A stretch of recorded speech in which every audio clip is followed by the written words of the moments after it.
नमस्कार, कैसे हैं आप लोग? आज हम जिस मुद्दे के बारे में बात कर रहे हैं, वो जनरली बहुत सारे हमारे यंगस्टर बच्चों में ऐसी चीज़ें देखी जाती है, जो बिना बात-बात पे उनके अंदर जो चिड़चिड़ापन है, वो चीज़ों को लेके स्ट्रेस लेना, है ना? कम समझना और खुद को ज़्यादा एक्सप्लेन करना, ये चीज़ें हमारे अंदर में आ रही है। हम जल्दी से जल्दी ही किसी चीज़ से भयभीत हो जाते हैं। जैसे आजकल के बच्चे कोई कॉम्पिटिशन की तैयारी कर रहे होते हैं, थोड़ा-सा भी उनके अकॉर्डिंग मार्क्स का अप डाउन हुआ, स्ट्रेस में आ जाते हैं। वो परफ़ॉर्म नहीं कर पाते हैं। हमें ऐसा लगता है जो क्लास के अंदर जब टेस्ट हो रही है, क्लास के अंदर जब टीचर पढ़ा रहे हैं, समझ में तो सब आ रहा है। लेकिन जब वो एग्ज़ाम देने के लिए सेंटर पर जाते हैं या एग्ज़ाम का डेट जब करीब आने लगता है, तो उसकी हालत बिगड़ने लगती है। ये होती है जो बच्चा उस सिचुएशन को ना डील नहीं कर पा रहा है, उसे लर्न नहीं पा रहा है। उसे ना एंड रिज़ल्ट आखिरी में क्या होगा ये उसको हमेशा सता रहा होता है। और ये बात भी सच है, जो हमारे पेरेंट्स या फिर आस-पास के लोगों का हम पे एक्सपेक्टेशन भी बहुत ज़्यादा होता है।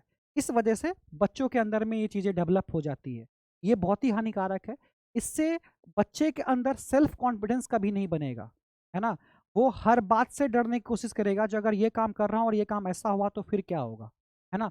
हमारा मेन काम है एज़ अ गार्जियन या फिर एज़ अ सीनियर, हमें उसको इतनी कॉन्फिडेंस ज़रूर देनी चाहिए कि कोई बात नहीं, अगर ये चीज़ ऐसा हो गया तो इसका बहुत सारा अलग रूप है, बहुत सारे तरीके से इस चीज़ को हम हासिल कर सकते हैं।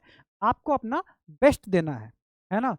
बहुत सारे बच्चों में ये चीज़ें जो अभी डेवलप हो रही है, उसका एक मेन बड़ा जो सोर्स है, वो है चाइनीज़ फूडों का सेवन करना।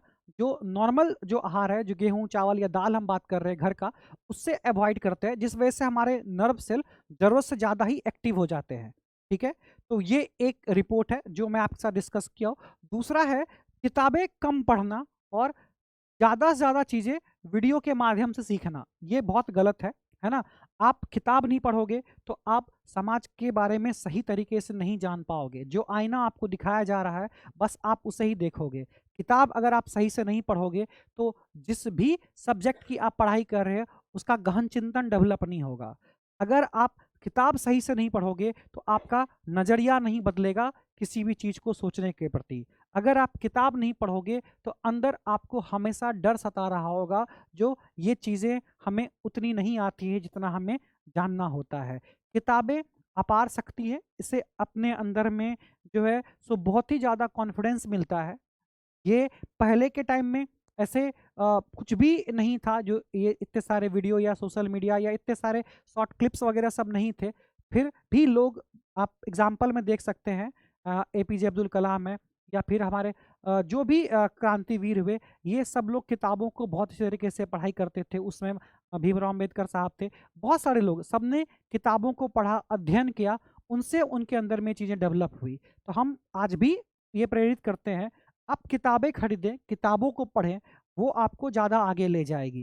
हालाँकि मैं आपको एक मंगल सिंह सुमन साहब का एक कविता सुनाता हूँ, जो अंदर से आपको बहुत ही मोटिवेट करेगा, बहुत ही एनर्जी देगा, और ध्यान से एक लाइन को सुनना, उतनी ही एनर्जेटिक है। यह हार एक विराम है, जीवन महासंग्राम है। तिल-तिल मिटूँगा पर दया की भीख माँगूँगा नहीं, वरदान माँगूँगा नहीं। चाहे हृदय को ताप दो, चाहे मुझे अभिशाप दो, कुछ भी करो कर्तव्य पथ पे, किंतु माँगूँगा नहीं, वरदान माँगूँगा नहीं। ये लाइनें, ये पंक्तियाँ हमें बहुत कुछ सिखाती है, किस तरह से जीवन पथ पे लड़ा जाता है। ये अग्निपथ है, ये हर समय आपको जो है, अपने आप को प्रूफ करना पड़ेगा, अपने आप को सही साबित करना पड़ेगा, है ना? ये सत्य है, और इस चीज़ से हम बहुत जल्दी पीछे हट जाते हैं, हम इससे घबरा जाते हैं। ये गलत है, और इसका परिणाम हमेशा गलत होता है। आपके अंदर ईमानदारी, सच्चाई और एक अच्छा कर्म या संस्कार जो कहते हैं, वो आपके अंदर होनी चाहिए। इसका माध्यम कोई एक इंसान या कोई एक पर्सन आपको इन्फ्लुएंस नहीं कर सकता।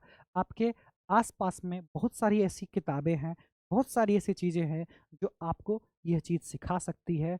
बस ज़रूरत है सिर्फ़ इसे पढ़ने की। किताबें ज़रूर पढ़ें।